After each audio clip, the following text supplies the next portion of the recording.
বেনজিরকে তারা ধরতে পারে না, আবার বলে তার সাথে আমাকে কোনো সম্পর্ক নাই। এই বেয়াদব ওবায়দুল কাদের আজকে মিথ্যা কথা বলে। আল্লাহ কি বেনজিরে ছাড়ছে? আল্লাহ কখন যে কার বিরুদ্ধে কোন মাইট তৈরি করে রাখছে একমাত্র উনিই জানে। আজকে এমন ব্যবস্থা, শিক্ষা যে ব্যবস্থাটা আজকে বাংলাদেশে চালু হয়েছে, আমাদের ছেলে মেয়েদেরকে কি শিক্ষা দেওয়া হচ্ছে এই ব্যাপারে কি আমরা সজাগ? এই ব্যাপারে আমরা সজাগ না। আমার ভবিষ্যৎ প্রজন্মকে তারা কোন দিকে ঠেলে দিতে চাচ্ছে, আমরা কি এটার জন্য যে জোরালো যে একজন মুসলমান হিসাবে, একজন ইমানদার হিসাবে এটার যে প্রতিবাদ করা দরকার, আমরা কি সেই জোরালো প্রতিবাদ করছি না। কিন্তু একজন মানুষ হিসাবে, একজন পিতা হিসাবে, একজন মা হিসাবে, একজন ভাই হিসাবে এটা প্রতিবাদ করাটা এই মুহূর্তে ফরজ হয়ে গেছে। যে সমস্ত শিক্ষা কারিকুলামে তারা নিয়ে আসছে, এটা কিন্তু আমরা খুব সিরিয়াসলি নিচ্ছি না। কিন্তু এটা সিরিয়াস ব্যাপার যে ভবিষ্যৎ আমার ছেলে মেয়ে কী হিসাবে তারা গড়ে উঠবে, সেই জিনিসটা কিন্তু আজকে চিন্তা করা দরকার।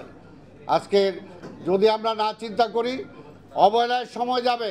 কিন্তু যে আল্লাহ তো উপরে আছে, আমার উপর যে দায়িত্বটা আছে, এই দায়িত্বটা আমি যেখানে আছি সেখান থেকে আমার দায়িত্বটা পালন করা উচিত। এটাকে আমার পালন করা উচিত। আর আমি যদি না পালন করি তাহলে এই দায়িত্ব আমার উপরেই বর্তাবে। আজকে এমন একটা অবস্থায় দেশ চলে গেছে, আল্লাহ কি বেনজিরে ছাড়ছে? আওয়ামী লীগ কি চাইলেও তারা এখন তার পাশে দাঁড়াইতে পারতেছে না। তাকে আল্লাহ কখন যে কার বিরুদ্ধে কোন মাইট তৈরি করে রাখছে একমাত্র উনিই জানেন। আরে এত টাকা পয়সা, এত অগাধ সম্পত্তি অবৈধভাবে কামাইছে, আজকে দুনিয়ায় বেঁচে থাকা অবস্থায় এই সম্পদ তার একটা বোঝা হয়ে গেছে না। এটা কি সম্মানের সাথে সে বলতেও পারতেছে না, এটাকে গিলতেও পারতেছে না। এইটার জন্যই বলবো যে এখনো প্রশাসনে যারা আছে, আমরা বারবার বলি আজকে দেখেন কি অবস্থা। আজকে বেনজির তো পালাইছে, আমাদের নেতারা তো দেশ থেকে বাইরে যাইতে হলে ওই এয়ারপোর্টে কতক্ষণ বসে থাকতে হয়। আজকে কি অবস্থা আমাদের কর্মীদের। এখনো যারা প্রশাসনে আছেন তাদেরকে বলতে চাই, এই মুহূর্তে আমাদের ঢাকা মহানগরীতে এমন নেতা আছে যে আজকে তার হার্টের অবস্থা খারাপ, কিন্তু কোন হসপিটালে নিব এটা আমরা বলতেও পারছি না, তার চিকিৎসাটাও ঠিকমতো করাতে পারছি না। আমার ধানমন্ডি থানার সাবেক সভাপতি ছিল কমিশনার বাবুল, আজকে নজরুলও চিনবে, এরাও চিনবে যে কি হয়েছিল তার। সে চরম অসুস্থ থাকা অবস্থায় সে চলে গেছে শ্বশুর বাড়িতে, সেইখানে পর্যন্ত পুলিশ যে হামলা করছে। ওইখান থেকে যে এক হসপিটালে গেছে, সেইখানেও তারে ধরার জন্য চলে গেছে। তারপর সেখান থেকে গ্রামে সে মাঠে ছিল, এবং সেই অবস্থায় তাকে মৃত্যুবরণ করতে হয়েছে। এবং এটাও দেখেন, তার লাশ যখন নিয়ে আসে তার বাড়িতে ধানমন্ডিতে, যখন আমি যাই তখন আমার এক কর্মী বলতেছে যে সালাম ভাই, আমি ওসি সাহেবের খবর দিয়ে আসছি যে বাবুল ভাইকে আনা হয়েছে, আপনারা নিয়ে যান। এই হলো অবস্থা। অর্থাৎ মৃত আইসে, এতদিন তো খুঁজছেন, তো বাড়িতে তো আইসে, লয়ে যান। আজকে এই হলো অবস্থা। আজকে দুর্নীতিবাজ বেনজিরকে তারা ধরতে পারে না, আবার বলে তার সাথে আমাকে কোনো সম্পর্ক নাই। এই বেয়াদব ওবায়দুল কাদের আজকে মিথ্যা কথা বলে। আজকে একটা ভণ্ড,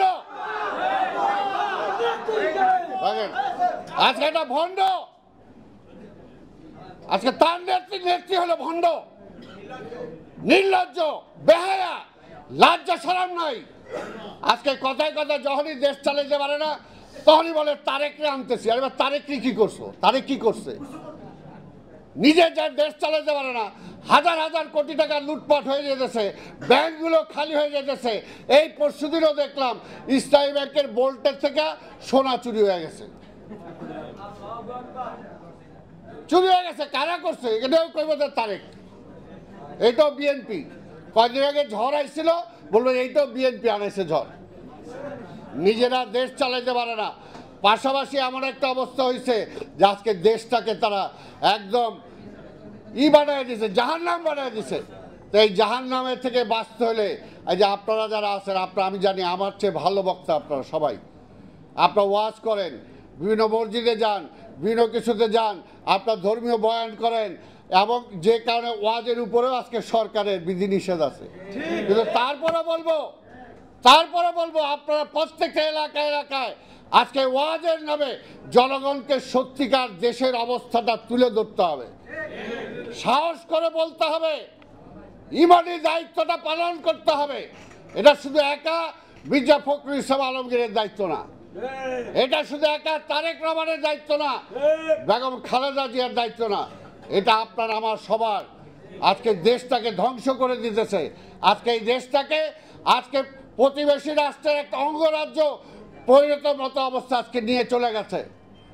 কোথায় স্বাধীনতা আছে আমাদের? কোথায় স্বাধীনতা আছে? তাই আজকে বলবো, কেউ কিন্তু আল্লাহর তরফ থেকে মায় ঠিকই আছে, কাজে আমার এখানে নির্বাচন আমি কিভাবে করব সেটা আমি ঠিক করবো, এটাকে ভালো ঠিক করে দিবে? তারা ঠিক করে দেয় কে ক্ষমতায় আসবে, কে ক্ষমতায় আসবে না।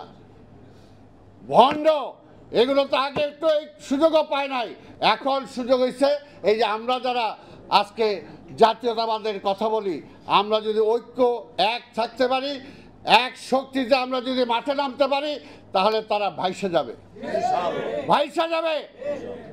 আজকে আমরা ইসলামের কথা বলি, আজকে মধ্যপ্রাচ্য দেখেন, মধ্যপ্রাচ্যের প্রত্যেকটা ইসলামিক দেশ যদি আজকে একজোট হয়ে ইসরায়েলের বিরুদ্ধে কথা বলে, ইসরায়েল টিকতে পারে সেখানে।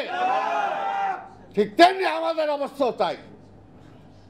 আজকে বুঝতে হবে, কাজে সেটার জন্য আজকে আমাদের সবাইকে ঐক্যবদ্ধ হয়ে আজকে আন্দোলন গড়ে তোলা ছাড়া আবার নিজের স্বার্থে, এটা এমন না যে খালেদা জিয়ার স্বার্থে, এটা এমন না যে তারেক রহমানের স্বার্থে, এটা আপনার আমার সবার স্বার্থে। আজকে ফরজ, যেটা আমি প্রথমে বলছি, এই হাসিনাকে ক্ষমতা থেকে নামানো, নাই আমার ইমান আকীদা সব শেষ। একবার মক্কায় মদিনায় যায় বলে ওই সনদ অনুযায়ী আমি দেশ চালাবো, আরেকবার ভারতে যায় বলে ওদের মত অনুযায়ী দেশ চালাবো, আবার বলে আমি আমেরিকার ইংল্যান্ডের মতো গণতন্ত্র দিব। আসলে ভণ্ড, কোনোটাই না, কোনোটাই না। আজকে ক্ষমতায় থাকার জন্য এই বেনজির, এই আজিজদের উপর নির্ভর করে আজকে এখানে ক্ষমতা আসছে। তাই বুঝেন, অন্য যারা আছে এখনো যদি না বুঝেন,